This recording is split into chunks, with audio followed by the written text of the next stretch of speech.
This is the type of person that tries to build their own PC, and let's be honest, you're not that guy. Or at least you shouldn't be, because pre-built PCs like this one is by far the way to go. And let me tell you why. When building your own PC, you have to select the parts, make sure they fit, make sure you don't have a bottleneck, make sure you actually know how to install them, and then deal with the cable management, which will take hours.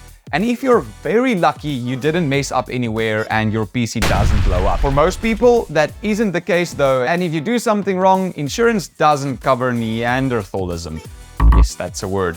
On the other hand, you have a pre-built PC. It's pre-selected, all the parts work together. All you have to do is say, hey, I want to play Fortnite at 300 FPS and they'll make it work. You pay and you play. That is it. And as somebody that values time and wants to know what I have really works, a pre-built PC is the way to go. Now, there are a few things you have to keep in mind when buying a pre-built PC. Companies will skimp out on a lot of parts to try and make the PC look as cheap as possible with some of the good parts in it. For example, some companies will put in a i9 with a very cheap motherboard, or a really good graphics card but a very bad power supply. So I took the first step, got a pre-built PC so you don't have to. Let's crack it open and see if they did a good job. The first thing I noticed is that the RTX 4080 we got is shipped separately. This is a great start for making sure that there's no damage from shaking during shipping. The downside is you'll still have to pop it in yourself, but luckily it's not too complicated. All you'll have to do is line up the card with the slot, remove any of the covers that'll be in your way, push the card in until it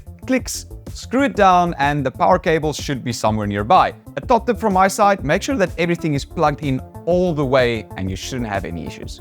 I'm actually really impressed. This system has an i9-4900K in it, and like I said, a lot of companies would try and save money by putting in the cheapest motherboard that supports the i9. I'm glad to see that Mesa went with one of ASUS's new ROG Z790 Apex M Core boards, which is pretty well suited for this build. It has a built-in NVMe Gen 5 M.2 slot and 4 Gen 4 slots, so you'll have more than enough options for SSDs. It supports Wi-Fi 7 for less lag when running wireless, and it supports up to DDR5 8400 megahertz, which is crazy. You'll probably never use it. A nice feature that I found out about this board is that the front panel Type-C connector supports 60 watts fast charging. So throwing your phone on there to charge while working or playing games will be easier than ever. The RAM that came with this bad boy is 64 gigabytes of Kingston HyperX Fury DDR5 clocked at 5600 megahertz. So while it's not the max that the board supports, it's still pretty great memory and should be more than enough for what you'll need anyways. And to be honest, it'll probably be way more stable than the 8000 whatever the board can support. Now moving on, even the cooler they used in this bad boy is a good idea. It's a ROG Radeon 2 360 all-in-one water cooler, which on top of just being a really nice looking cooler with an OLED screen that keeps you updated on all of your PC's current info, is a really good cooler to keep the CPU in check. Because as we know, i9s are great, but they're known for running hot. So you need a proper water cooler, and I'm really happy with what they did here. The storage is a Samsung NVMe Gen 4 SSD with 512 gigabytes of space. It's pretty fast, but in my opinion, I'd consider getting a little bit of a bigger SSD, seeing that 512 gigabytes nowadays barely fits 4 games. Moving on to cable management. This is one of my pet peeves. A PC has to be cable managed properly. Now, to give you an example, I started out building PCs and this is how my cable management used to look. Obviously, I progressed to these types of beauties, but let's have a look what this pre-built PC has in store for us.